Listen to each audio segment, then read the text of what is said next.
The church bell rang like a funeral knell. Loud, final, relentless.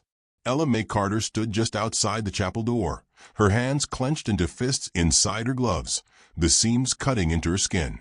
Dust clung to the hem of her white dress, and the veil that draped over her curls felt more like a shroud than a symbol of grace. Every inch of her body screamed to run, but the cold iron barrel of a shotgun resting against her back said otherwise. "Move," the man behind her growled. She did. Step by step, past silent townsfolk packed into pews like mourners, eyes downcast, neck stiff. Not one soul met her gaze. Not even old Reverend Mallory, who'd once bounced her on his knee and brought her peppermint from Santa Fe. His mouth quivered as he read from the Bible, but his eyes never left the page. He had his reasons, they all did. No one wanted to cross Silas Boone. Ella's future, her body, her name, her breath, had been sold for survival. That's what her mother called it. A necessary deal when their roof leaked, their crops dried, and Silas offered protection in the form of 5 armed men who parked outside their fence and stayed through winter. But protection meant control, and control meant marriage. Not a proposal, just a command. A date, a dress, and a reminder that her little brother, Eli, had vanished after being caught stealing a single sack of grain from Silas's storehouse. No one had seen him since. At the altar, Silas Boone waited with a smirk that could cut glass. 45, thick-necked, hands like broken bricks. He wore a black suit with silver studs and a pistol at his side, just visible beneath the coat. His eyes scanned her body like a man evaluating livestock at an auction, then lingered with an ugly kind of smile. "Don't look so sour," he muttered under his breath as she reached him. "You'll thank me. I made you somebody." The vows were spoken like threats. She said, "I do," because the man beside her kept the shotgun steady against her spine. The kiss was a formality, barely a brush of lips, but she tasted whiskey and blood. When it was done, the crowd scattered like dust on the wind. No cheers, no music, just boots scuffing wooden floors and the whisper of shame. Outside, the sun burned red against the horizon, casting long shadows across the dusty town of Cross Hollow. Silas's men followed them back to the ranch in a wagon, but he insisted she ride beside him on horseback. "You're mine now," he said. "You ride when I ride. You eat when I eat. You speak when I say so." Ella said nothing.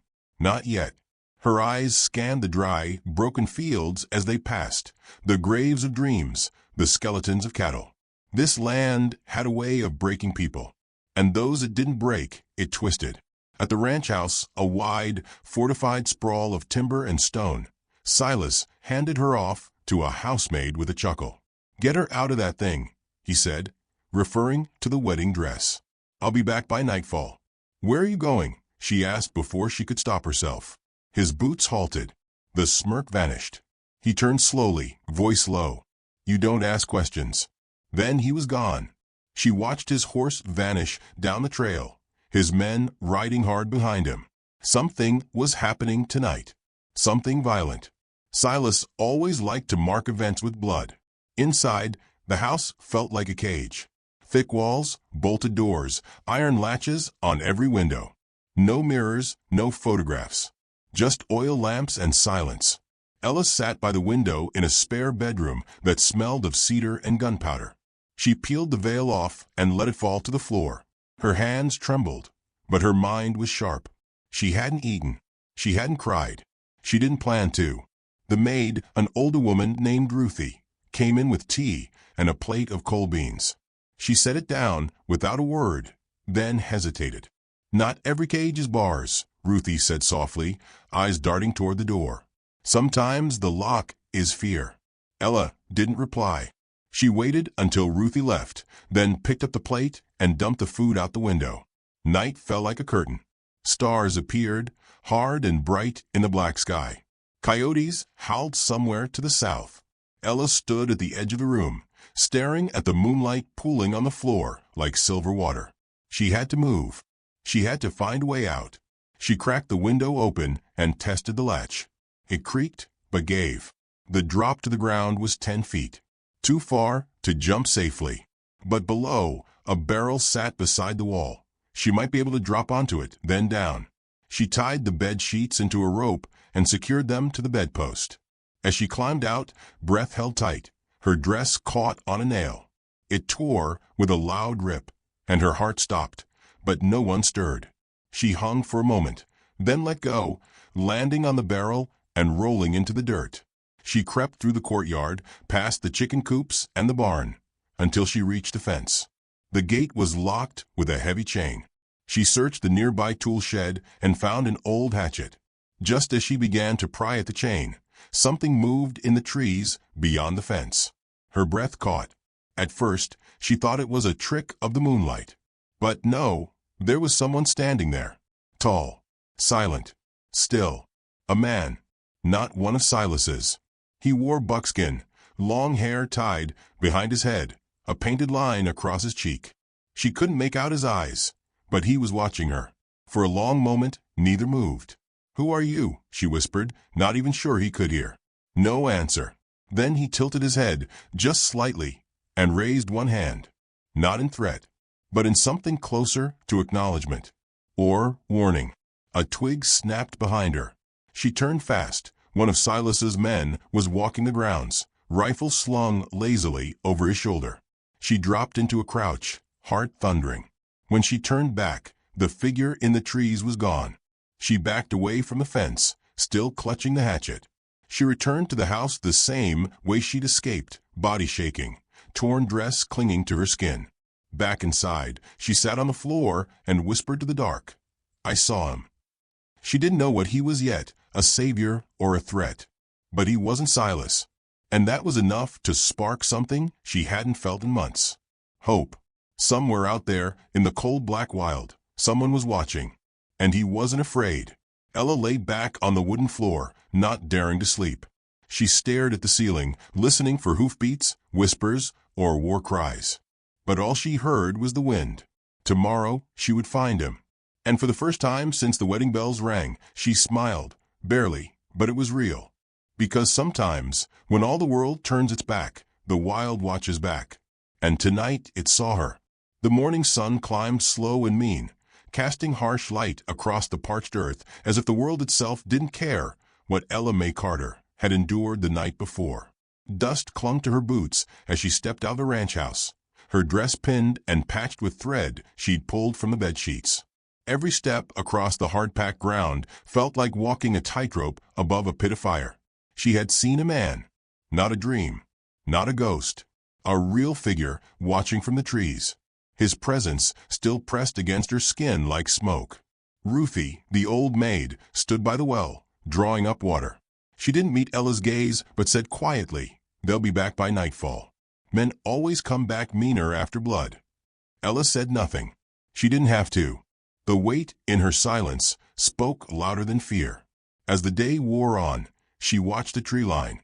No movement, no figure, just wind sighing through brittle branches. But she felt it, that old pull. Like her gut was trying to guide her somewhere her mind couldn't name. She waited until Ruthie went inside and the ranch hands drifted off for midday drinks. Then she slipped away again.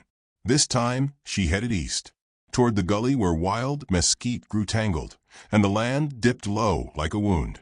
The kind of place no civilized man bothered to visit. The place where whispers lived. She didn't call out.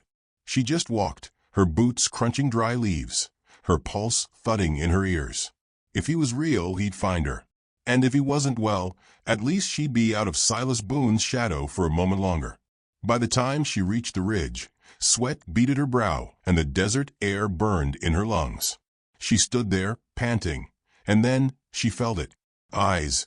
Watching again. Behind her. Somewhere to the right. "Not here to scream," she said aloud. "And I ain't armed unless you count a bread knife I stole from Ruthie." Silence. Then a rustle. A shift. A form emerged from behind the brush, as soundless as smoke. Buckskin. Feathers. A lean frame. Face painted with earth tones and lines that marked stories she'd never understand. His gaze met hers, deep, unreadable. She swallowed hard.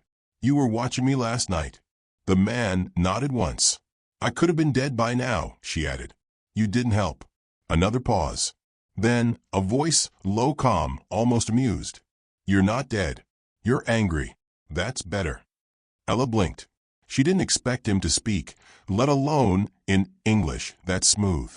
Name's Ella, she said after a breath. Ella Mae Carter. Tahu, he answered simply. Black Horse. They stood in silence for a long while.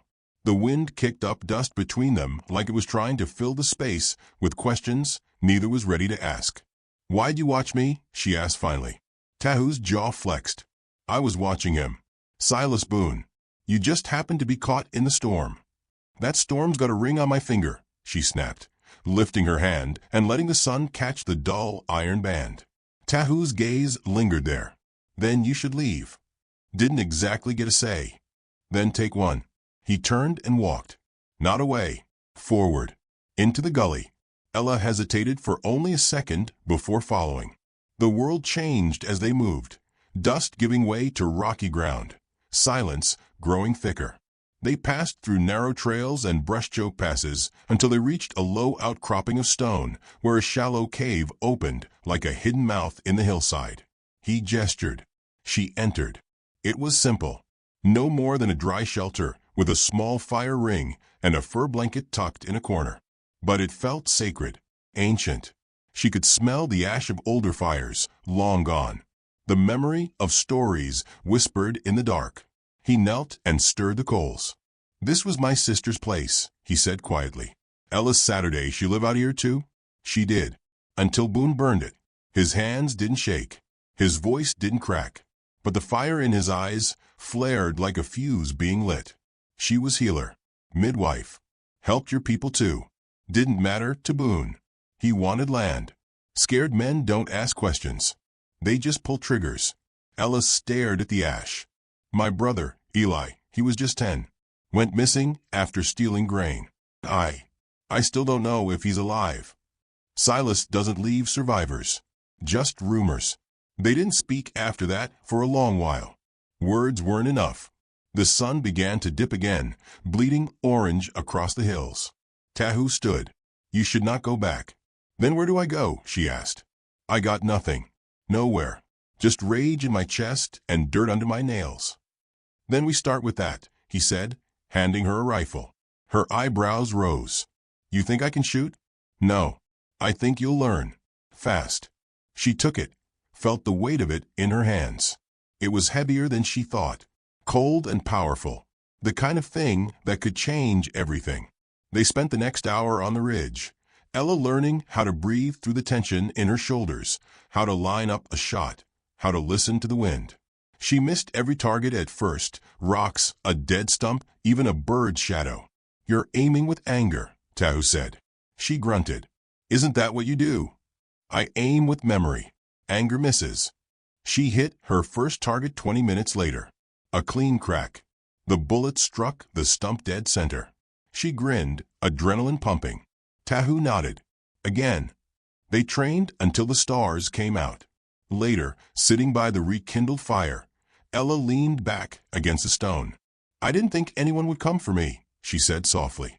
I didn't come for you, Tahu replied. But now I won't leave you. She didn't say anything to that. Not because she didn't believe him, but because some truths are too big to name. She let the silence hold it for them. The fire crackled. Crickets sang. Coyotes cried somewhere distant. Then hoofbeats. Faint. Southbound. A group. Tahu stood instantly. Boone's riders. Ella rose. They looking for me? They're not just looking. They doused the fire. Tahu shouldered his bow. Ella kept the rifle close. They crawled up to the ridge and watched as 5 riders galloped through the scrubland below, torches in hand. One of them yelled, "Burn it. That Comanche's got her. Smoke him out if we have to." Another laughed. "And if she burns too? That's Boone's idea of a wedding night." The flames began seconds later, old Comanche ceremonial grounds, torched by careless hands. Holy land turned to ash. Ella's eyes filled with fury. They're lighting a match they don't know how to put out. Tahu's face was carved from stone. Let them. Fire tells the world who it belongs to. They watched until the flames swallowed the horizon. The men rode back, laughing. Gone as fast as they came. Ella looked at the charred ground, and then at Tahu. They won a war. They're about to learn what that means. And in the dark, as the last torch disappeared into the trees, Ella finally understood what she had to do. She wasn't just running anymore. She was rising, and they'd regret not burying her properly. Night laid thick across the desert, heavy with smoke and heat. The land had changed, no longer quiet, no longer patient. The winds carried ash now, and somewhere in the black sky above, coyotes had stopped singing. Even they knew something had shifted. Ella stood at the edge of the ridge, Tahu beside her, staring down at the place that used to be sacred. Nothing remained but smoldering ruin. The air was tainted with scorched earth and betrayal. She couldn't look away. They set fire to memory, Tahu said, voice hard but calm. She tightened her grip on the rifle. Then let's give them new memories. Ones that burn back. Tahu glanced at her. No pity, no soft words, just recognition. She wasn't the same woman who stood trembling in a wedding dress. That version of her had burned with the rest of it. They left before first light, riding hard. Tahu's horse, lean and fast, knew the paths through canyon and ravine like blood in a vein. Ella, riding the mare he'd given her, white with streaks of dust and soot across its flank, clung to the saddle with determination that overruled doubt. They didn't speak much as they traveled. The rhythm of hooves, the shift of leather, the weight of what they were about to do was louder than conversation. But every mile brought clarity. Cross Hollow was no longer a town. It was a wound stitched with lies. Silas Boone had stretched his empire across fear and silence. But empires didn't crumble with speeches. They fell with purpose, with action. And tonight it would begin with them. As dusk returned and the town's outline bled into view, Ella felt her stomach twist. She'd buried everything soft inside her just to make it here, but the sight of the old steeple, the dusty main street, the saloon porch where Silas's men liked to spit and laugh, those sights dug at her like thorns. Tahu slowed the horses as they reached the edge of a dry creek bed. "We don't go in together," he said. "Too easy a target." She nodded. "We split. Meet behind the stables in 20 minutes. "You sure you're ready?" he asked. Ella smiled grimly. "No, but I'm going anyway." He gave a single nod, then vanished into the shadows like he'd never been there. Ella dismounted and led her horse through the brush, circling around the south edge of town. Her heart hammered like gunfire in her chest, but her fingers didn't shake. She kept her steps light, sticking to the dark edges until she reached the alley behind the general store. Voices carried on the wind, boasting, laughter, boots stomping on the saloon floor. Boone's men were inside, celebrating God's knew what. She peeked through the crack in the window and spotted 6 of them at the bar, drunk and loud. Good. Let them drink. She moved on, ducking low, weaving past crates and fence posts, until she reached the back of the stables. Tahu was already there, crouched behind a wagon. "They're drunk," she whispered. "I'll take the rooftops." "You flush them out," he said. "And Boone," his eyes sharpened, "he'll be in the upstairs room. Always is." Ella looked down at her boots, then up at the glowing windows of the saloon. "Then I'm going upstairs." Tahu didn't stop her. He just handed her a small blade. "Don't hesitate." She took it. "I won't." They moved like wolves. Tahu climbed the side of the blacksmith's roof, silent as fog. Ella approached the back of the saloon, heart pounding with every step. She kicked the door open. The sound cracked through the air like lightning. Inside, the men turned, some falling off their stools, others going for their guns. Ella leveled the rifle. "Move, and I'll drop the first one who twitches." One man raised his hands. Another scoffed. "You ain't got it in you, girl." She fired. The bullet struck the bottle he was reaching for, shattering it against the wall. Glass and whiskey sprayed across his shirt. He stopped laughing. "Next one's not for glass," she said. A sudden whistle rang through the night. Tahu's signal. From the rooftops, arrows fell like hawks, sharp and silent. 2 men collapsed before the others could react. Chaos erupted. Someone dove for the door. Someone screamed. Ella didn't wait. She ran for the stairs, boots pounding, rifle bouncing against her shoulder. Upstairs, the hallway reeked of cigar smoke and leather oil. The door at the end stood open just enough for her to see the glow of a lamp inside. She raised the blade, her breath shallow. She stepped through. Silas Boone sat in a chair, legs stretched out, polishing the revolver he'd carried for 2 decades. He didn't flinch when he saw her. Didn't even stop what he was doing. Well, look what the fire dragged in. Ella raised the rifle. "Drop it," he said. She didn't. "You think you're the first girl to try," he added. "You think that Indian will keep you safe? I'll string you both up by sunrise." "I don't need him to save me," she said. His smile widened. "No. Then what are you doing with your finger trembling on that trigger like a scared little?" She shot him. The sound was deafening in the small room. Silas staggered back, blood blooming across his chest. His chair toppled. He clutched at the wound, gasping. "You," he rasped. Ella walked forward. "That one was for Eli, my brother." She raised the rifle again. Silas's eyes went wide. "Wait." The second shot hit him in the throat. Silence settled like dust after a stampede. She stood over him, breathing hard, the smell of gunpowder thick in her nose. Behind her, footsteps. Tahu appeared in the doorway, bow in hand. "It's done," she said. He looked at the body, then back at her. "No, it's beginning." Below, the townspeople had gathered in the street. Lanterns flickered. Confusion and fear crackled like electricity. Ella stepped onto the balcony, holding the rifle high. "Boone's gone," she shouted. "If any of you want to live under your own name again, now's the time to stand up." No one moved. Not at first. Then Ruthie stepped forward, eyes glistening, and raised a torch. One by one, others followed. The blacksmith. The storekeeper. A group of women, their dresses torn and dirt-streaked. They weren't soldiers, but they were done being victims. Ella turned back toward Tahu. "We ride tonight," she said. He nodded. Toward fire. Together, they descended the stairs, walked through the ruined saloon, and out into the crowd. And the dust behind them burned red with the memory of what had been reclaimed. The desert dawn broke red. Not soft or hopeful, but bleeding like a wound across the horizon, sharp, raw, and full of omen. Ella stood at the edge of town, her boots planted in the dust, as the rising sun painted her face in the colors of reckoning.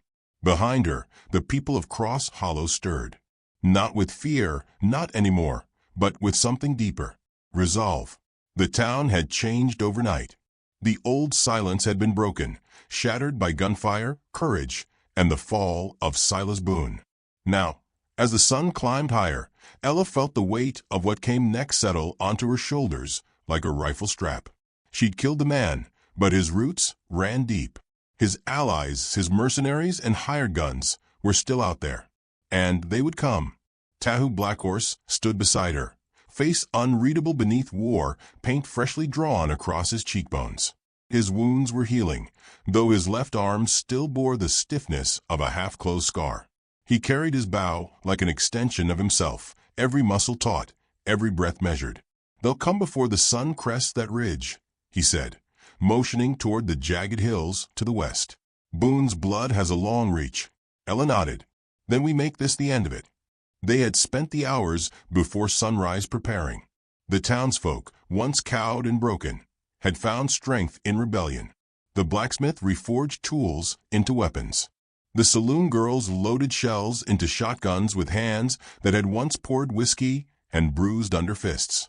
Ruthie set traps at the edge of town, her old eyes sharper than any man's. And children ran messages through the alleyways, whispering names and watchwords like soldiers in a hidden army. Ella had grown into something new.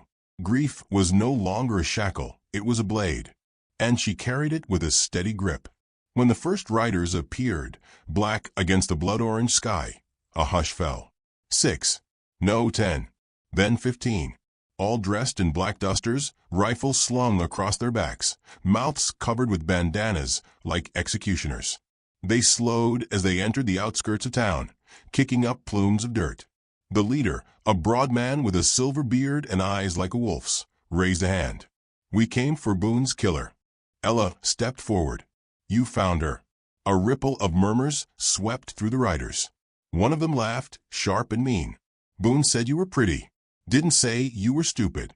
Tahu drew his arrow without a word, notched it, and let it fly. The rider who'd laughed dropped from his saddle before he could blink, an arrow buried deep in his throat. That was the signal. Gunfire erupted from the rooftops and alleyways. Smoke poured into the morning air. Cross Hollow became a battlefield. Ella ran for cover behind a wagon, reloading fast. The rifle was warm in her hands now, almost familiar. She fired, dropped a man trying to flank the blacksmith shop. Tahu moved like smoke across the rooftops, arrows whispering death between each breath. But the hired guns kept coming. The bearded leader shouted, "Burn it down. Every inch. Leave no soul breathing." They lit torches, flung them toward the stables, the bakery, the chapel. Ella's chest clenched as fire caught the roof of the saloon, the same place where she'd pulled the trigger that started all of this. She ran into the fray, ducking gunfire, pulling a wounded boy behind a crate, then turning and shooting 2 riders from 20 paces. Her dress tore at the knees. Blood from a cut on her cheek dripped down her collarbone. But she didn't stop. The fire spread. Screams filled the air. But so did defiance. Townsfolk, who'd once bowed their heads now raised rifles, stood their ground. The old sheriff, silent for years, joined the fray, blasting a man off his horse with a double barrel and yelling, "This town belongs to us." Then she saw him, the bearded leader, dismounting with deliberate calm, shotgun in hand. He moved through the smoke like a man who'd survived worse and had no fear left. Ella broke from cover and ran to face him. He spotted her. "You killed a king," he said. She raised her rifle. He was no king, just a parasite in a nice coat. He fired first. She dove to the side, the buckshot tearing past her ribs. Pain exploded down her side, but she rolled, came up, and shot him in the leg. He fell with a grunt, then raised his gun again. But Ella was faster. She walked to him, bleeding, scorched, but unshaken. She aimed square at his heart. He laughed, bloody teeth flashing. "You think this ends with me?" "No," she said. "It ends with the truth." She pulled the trigger. When the smoke cleared, the ground was littered with broken guns, scattered bodies, and the smell of ash. The saloon had collapsed. The bakery smoldered. But the chapel still stood. The children were safe. And the sky, though streaked with black, had begun to turn blue again. Ella sank to her knees near the well, exhaustion overtaking her. Blood soaked her side, but she pressed her hand against it, breathing slow. Tahu knelt beside her, eyes searching hers. "You fought like one of us," he said softly. She smiled, weak but real. "No, I fought like me." The people gathered around them, silent, reverent. The dust swirled and lifted, revealing faces smeared with soot and sweat, but shining with something unbreakable. Hope. Ruthie brought water. Children gathered spent shells. And the bodies, Boone's legacy, were dragged out past the gates to be buried far from the town they tried to ruin.